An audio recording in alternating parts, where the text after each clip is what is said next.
important event. I'd also like to thank, Dr. Vasilati and the Think First program for providing me with this opportunity to speak to you all this evening.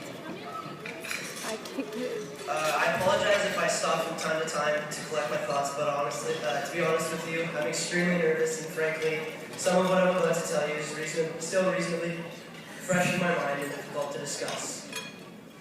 All I can clearly remember about the accident is I yelled "watch out" to the driver before we sped up into the tree. Then I grabbed the little boy named Carter, who was 6 at the time, who was sitting with me in the back of the ATV. I grabbed him for fear that he would fly headfirst into the tree that we were about to hit. On impact, I hit a metal piece on the ATV, which crushed my skull. When I broke my skull broke into my brain, the left side of my brain. I was the only one with a serious injury.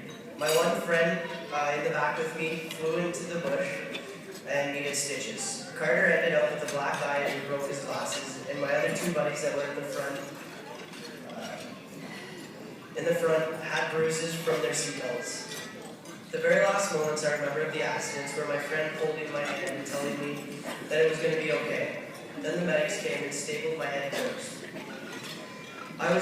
I was taken to the hospital in Smith Falls, where I was immediately medevac to CHEO.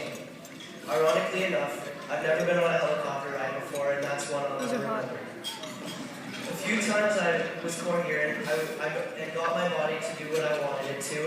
I kept telling my parents that I was ready to do the surgery. I was nervous for the surgery because there's so many things I haven't even been able to do yet, and what if this was the end? Before the surgery, I asked the nurses to push me to the window because I was afraid that'd be the last time I saw the blue sky.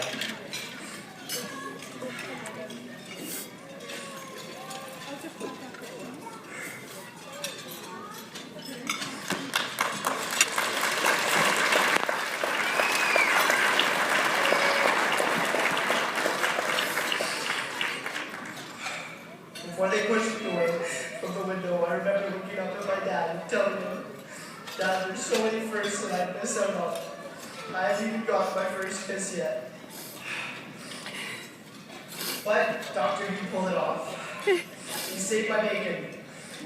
When he was kind enough to shave my whole head instead of only patches. I stayed in bed for the next week.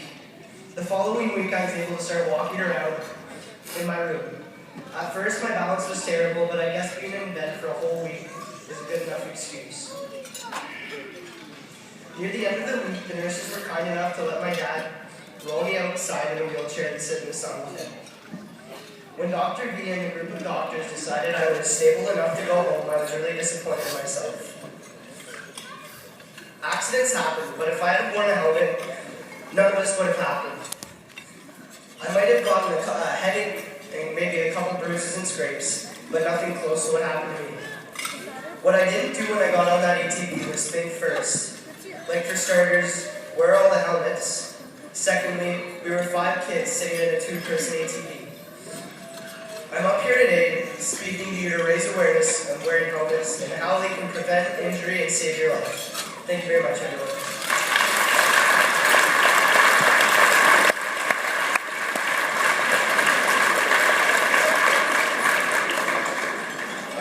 Very quickly, just want to thank everybody for taking the time out of their busy schedule evenings, and especially for bringing your little ones and bigger ones.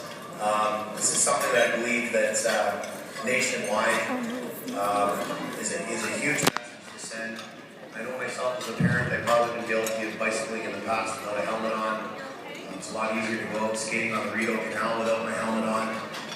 There's any number of things that you would never think twice about. The reality is, with the 2 seconds that it takes to strap a helmet onto your head, it can save a lot of heartache. We're very fortunate to have Clayton today. The fact that he's standing here right now is truly a miracle.